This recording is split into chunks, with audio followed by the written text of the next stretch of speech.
Hello there, you're watching Vnews Bulletin. I'm Vu Ngo presenting you today top stories as usual. Prime Minister Nguyễn Xuân Phúc hails women's contribution to national development.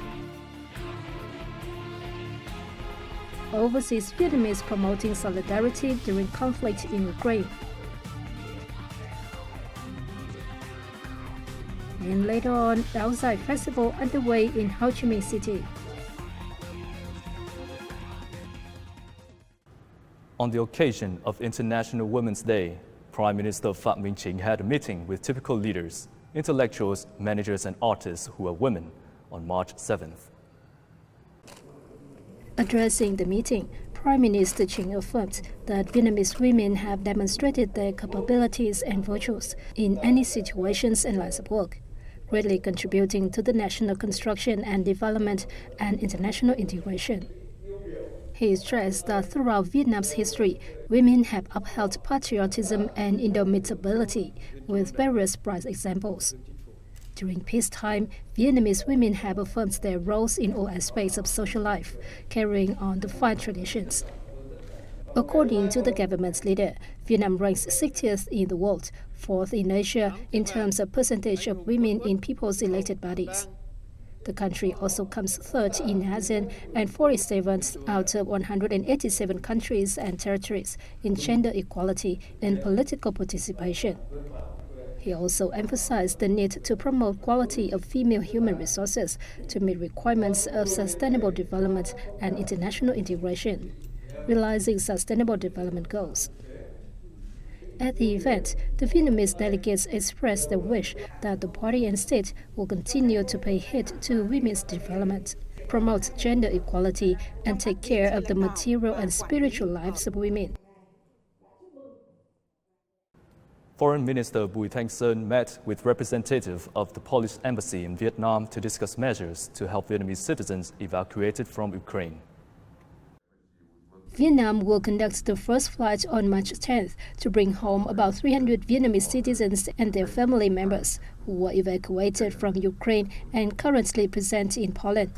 Minister Sơn told Judge the affairs of the Polish embassy in Hanoi, Maciej Dudziński, on March 7th. Sơn proposed the Polish side to support and provide temporary shelter for nearly 1,000 Vietnamese citizens who are coming to Poland from Ukraine, as well as facilitate the arrangement of next repatriation flights. For his part, Maciej Dudziński emphasized that the Polish government has been creating favorable conditions for citizens of other countries, including Vietnam, to come to Poland from Ukraine, and affirms that it will provide maximum support for Vietnam's evacuation flights. Many Vietnamese in conflict-torn Ukraine have evacuated to neighboring Poland. There, they were touched by the enthusiastic support coming from the Vietnamese embassy and the Vietnamese community. They have found national solidarity to be a lifesaver during one of the most difficult times of their lives.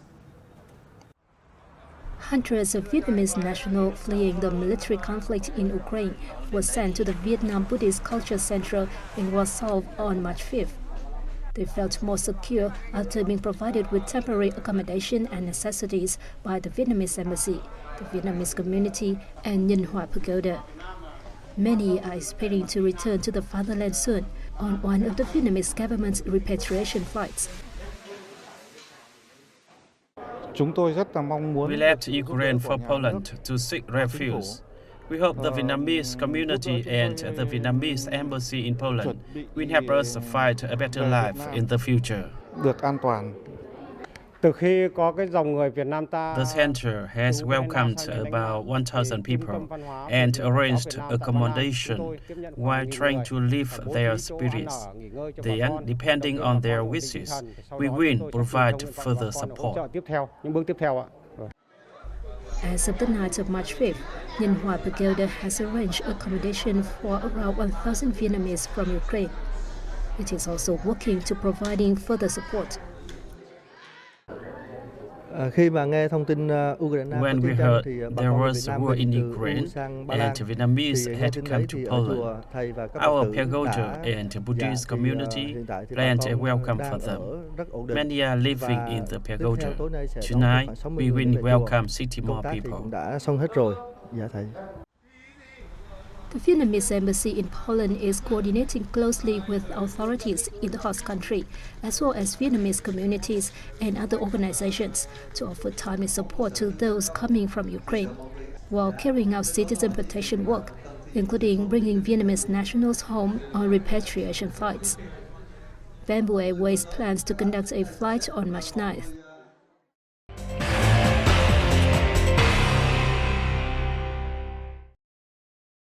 Vietnam is expected to register the highest trade and income gains among the regional comprehensive economic partnership members, according to a World Bank's working paper.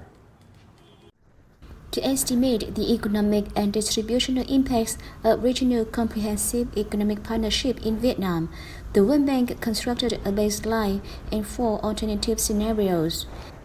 The baseline reflects the business-as-usual conditions, where the tariff schedules of previous agreements have been implemented in parallel with the U.S.-China trade war. In the baseline, between 2020 and 2035, the average trade-weighted tariff imposed by Vietnam declines from 0.8% to 0.2%, while the tariffs faced by Vietnam are reduced from 0.6% to 0.1%.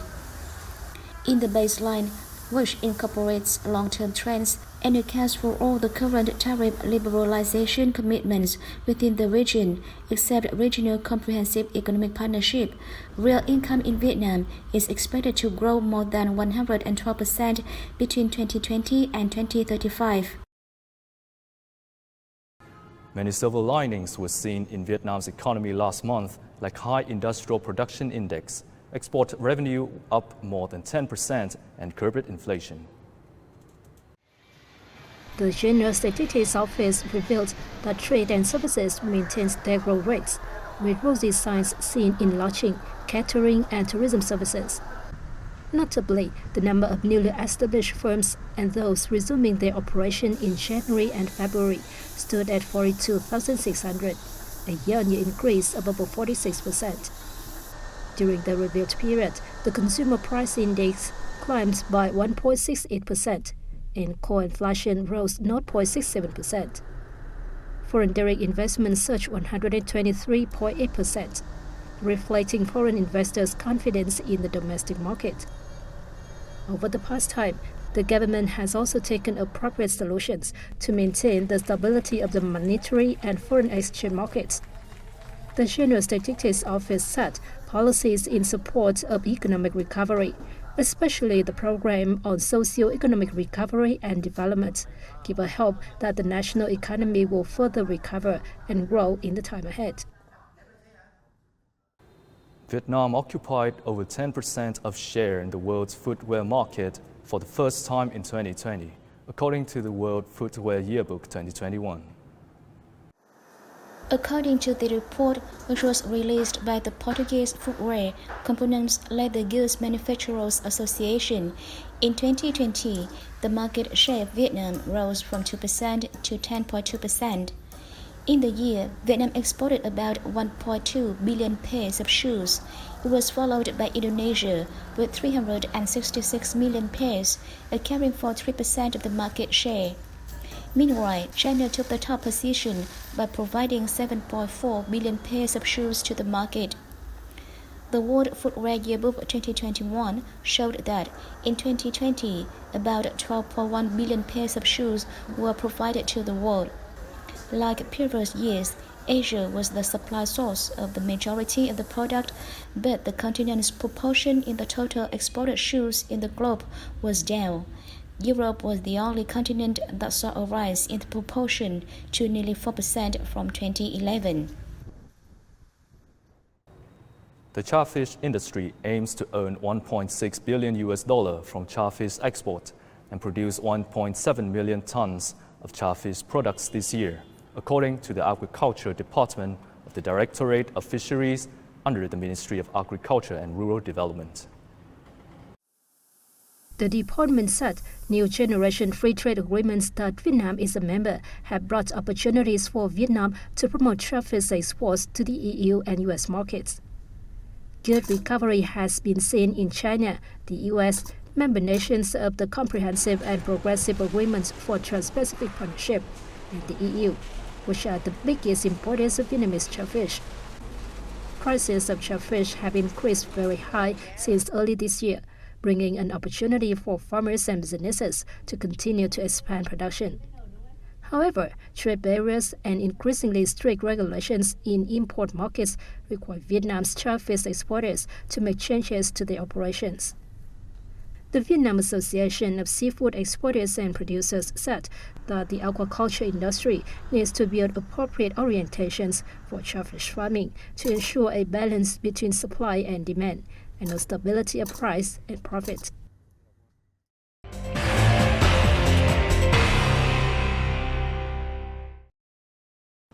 More than 2,000 people of different ages took part in an áo dài, or Vietnamese long traditional dress parade on March 6 as part of the 8th Ho Chi Minh City Áo dài Festival.